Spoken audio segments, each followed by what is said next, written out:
नमस्कार। सतीश झा शो में आपका स्वागत है। आज किरण मजूमदार-शाह जो कि एक जानी मानी टेक्नोलॉजी के उद्योग की संस्थापक हैं, जिन्हें कई पुरस्कार मिले हैं, जो MIT अमेरिका के स्थायी बोर्ड पर हैं, और उन्हें पिछले 20 साल में बहुत नाम कमाया है एक अच्छे उद्यमी की तरह, जिन पर देश को अभिमान होना चाहिए, गर्व होना चाहिए।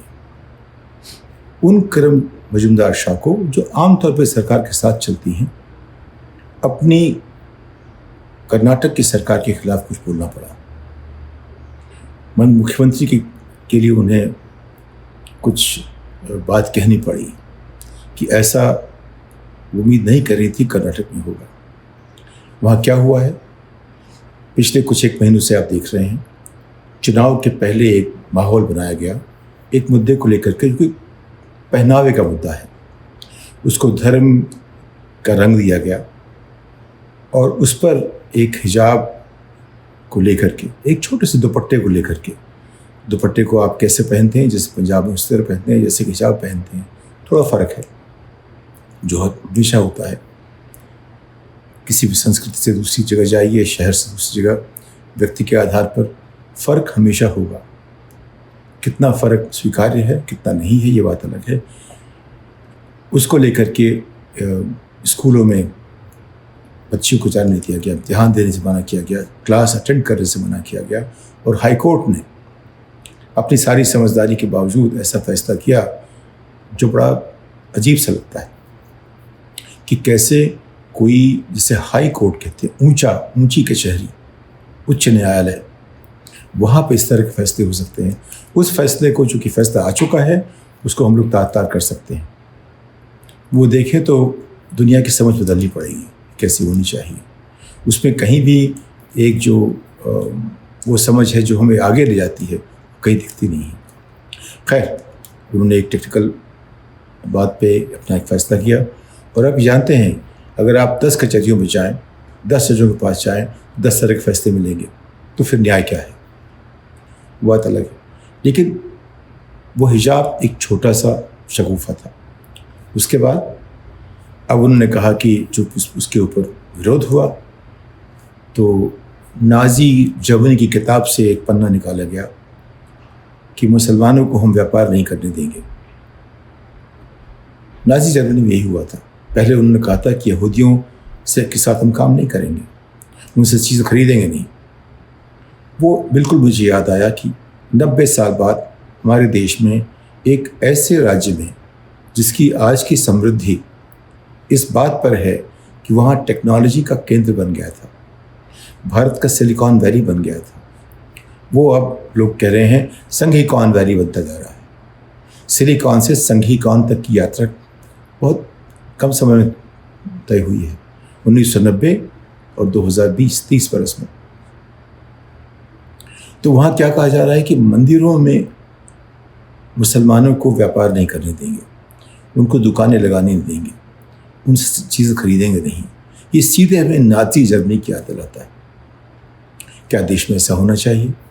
इस पर किरण मजूमदार-शाह ने कहा कि मुख्यमंत्री को चाहिए कि जो उन्होंने कहा है, किया है अब तक, उसको ठीक करें और ऐसा ना होने दें। बंगलोर का विनाश से बचाएं। उस पर क्या हुआ, फिर अमित मालवीय एक हैं आपके, वो भारतीय जनता पार्टी का IT सेल देखते हैं। उन्होंने किरण मजूमदार-शाह के ऊपर आक्रमण किया। वो आक्रमण क्या था कि उनमें समझ नहीं है, उनको समझना चाहिए, उस तरह की बात है।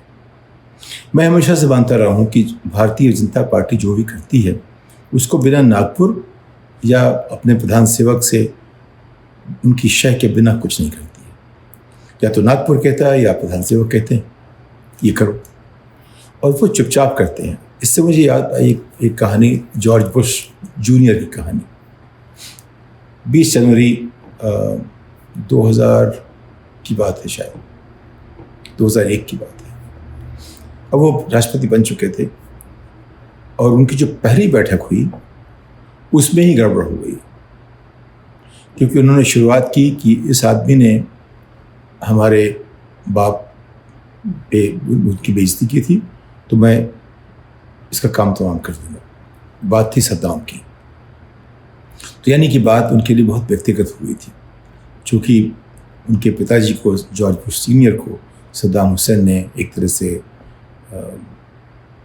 मात दी थी, एक तरह से छोटी सी मात दी थी, उसको लेकर को नाराज थे। खैर, लेकिन उनके एक थे गुरु कार्ल रोव करके।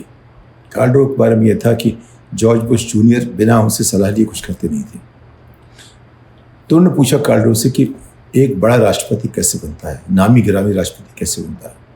तो कार्ल रोव कुछ पढ़े लिखे रणनीतिज्ञ थे। उन्होंने कहा कि राजा के लिए ज़रूरी है कि एक छोटी सी लड़ाई शुरू करो, फिर उसे थोड़ी बड़ी करो, फिर उसे और बड़ा करो, और जब तक राजा हो लड़ाई चालू बड़ी होने दो। वही तरीका है एक नामी राजा या राष्ट्रपति की तरह देखे जाने का। अब उसकी जो भी लंबी कहानी हो, उसकी जो भूमिका हो, उसकी जो वजह हो, वो कार्ल रोव जाने और जॉर्ज बुश जाने। लेकिन जब इस हद पे बात होती है तो उसका नतीजा क्या निकला? इराक की लड़ाई शुरू हुई। उसको मौका मिल गया 9/11 की तरफ से, लेकिन लड़ाई शुरू करने का जो हिसाब था वो बन रहा था पहले से ही, और उसके पीछे पूरी अमेरिकन इंटेलिजेंस एजेंसी लगी हुई थी। अगर आप पढ़ें उस समय के न्यूयॉर्क टाइम्स और वाशिंगटन पोस्ट और तमाम अखबार, तो आपको अंदाज़ हो जाएगा उसमें क्या क्या हुआ। लेकिन मोटी बात ये हुई कि राष्ट्रपति ने मन बना लिया था कि लड़ाई करनी है। उसके लिए कैसे के छोटे छोटे शुरू किए उसने, शिकायतें बनाना और शिकवे जो भी थे उनके, ऐसे देश थे जो उनको पेट्रोलियम सप्लाई करता था, जिसकी पेट्रोलियम की ज़मीन वो हथियाना चाहते थे, जो भी। वही अब हो रहा। अब क्या होता है, भारतीय जनता पार्टी में पैटर्न आ गया है। पैटर्न क्या कहता है? कोई छोटा कोई फुलझड़ी छोड़िए, देखिए कैसे जाती है, उसको थोड़ा बड़ा कीजिए, कुछ यहाँ कुछ वहाँ, और जब बहुत शिकायतें हों थोड़ा सा और दंगा कर दीजिए, और वो दंगा हो जाए तो पुलिस वालों से कहिए कि उसमें बीच में ना आए। अगर अपने आदमी पकड़े जाएं तो छोड़ दिए जाएं, दूसरे वाले कुछ बात भी कहें तो ही पकड़ के बंद कर दो, दूसरे पक्ष को बेल भी ना मिले, हमारे पक्ष के जो कितनी भी गंदी बातें कर जाएं, कुछ भी कह जाएं, उनको सब खून माफ है। तो इस तरह से भाजपा ने एक खेल किया है। और प्रधानमंत्री का, प्रधान सेवक का, उनका तो ये मानना है कि वो बोलेंगे नहीं, बात कितनी बड़ी हो जाए वो बोलेंगे नहीं। वो क्या कहेंगे? कोटि कोटि नमन, शत शत नमन।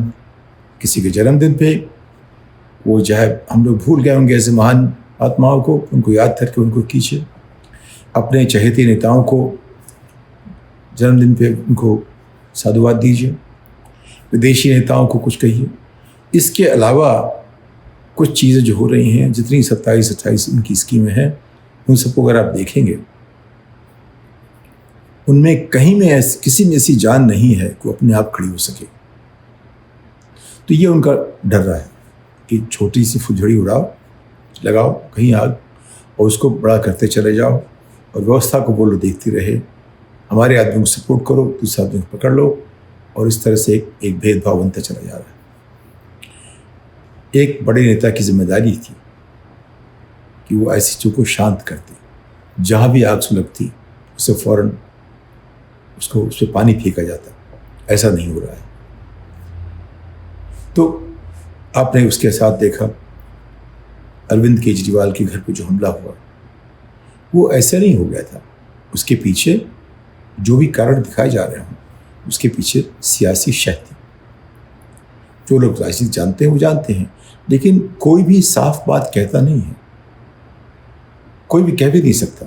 सारी बातें कहेंगे तो फिर कहने के लिए कुछ बचेगा नहीं, पहली बात। उसके अलावा सच बोलना बहुत मुश्किल है, तथ्य को सामने लाना बहुत मुश्किल है। जो लाते हैं उन पर ही आरोप लगता है।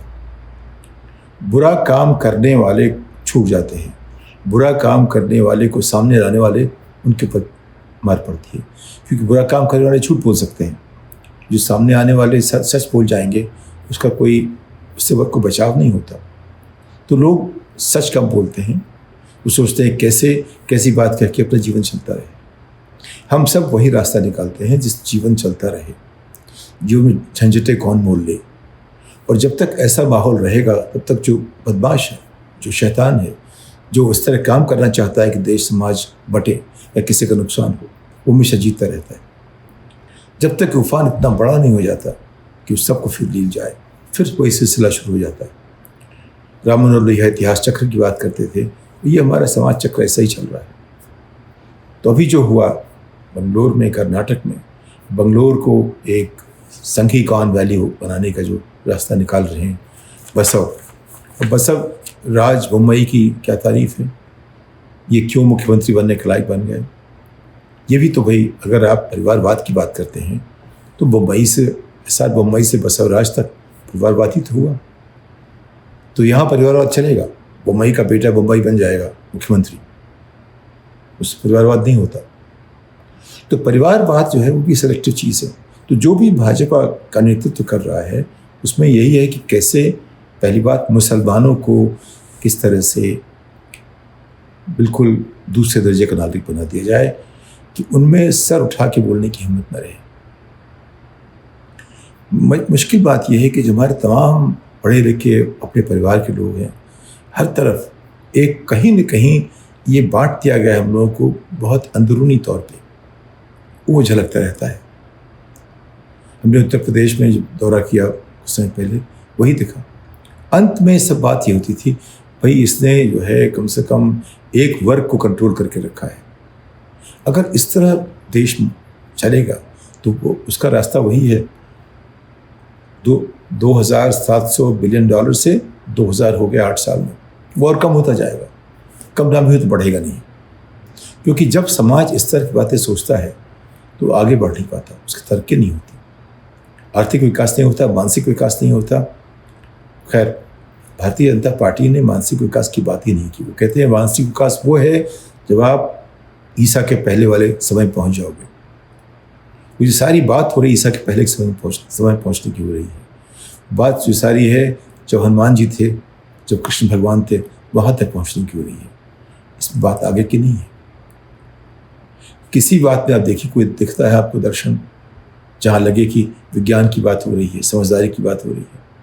हमेशा रोजाना जितनी चर्चा होती है वो सिर्फ इस बात पर आधारित है कि हमारे लोग कितने महान थे और मुसलमानों ने हमें नीचे कर दिया, वापस वहीं जाना है।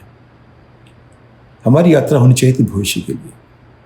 जो भारत का आज नाम दुनिया में है वो इसलिए कि भारत के 5 करोड़ जो प्रवासी हैं विदेशों में, वो आगे की तरफ सोच रहे हैं।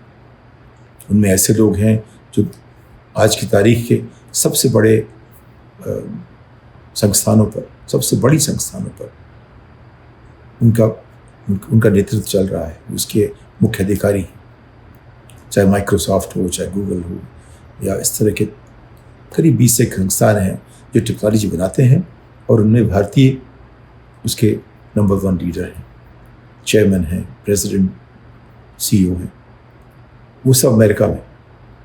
और जो भी कंपनी भारत में कहती है टेक्नोलॉजी बना रही है, वो कम से कम 5-6 पीढ़ी पीछे है, वो नकल करती है। वो इसलिए कि हमारा माहौल नहीं बनाया। नेतृत्व की जिम्मेदारी थी वैसा माहौल बने जिससे किरण मजूमदार शॉ की तरह 1000 भारतीय आगे बढ़े। और अब ये हो गया, किरण मजूमदार शॉ को एक गुहार करनी पड़ती है एक मुख्यमंत्री से जिसमें उतनी क्षमता नहीं है कुछ आगे सोचने की जो 1% भी किरण मजूमदार शॉ की होगी।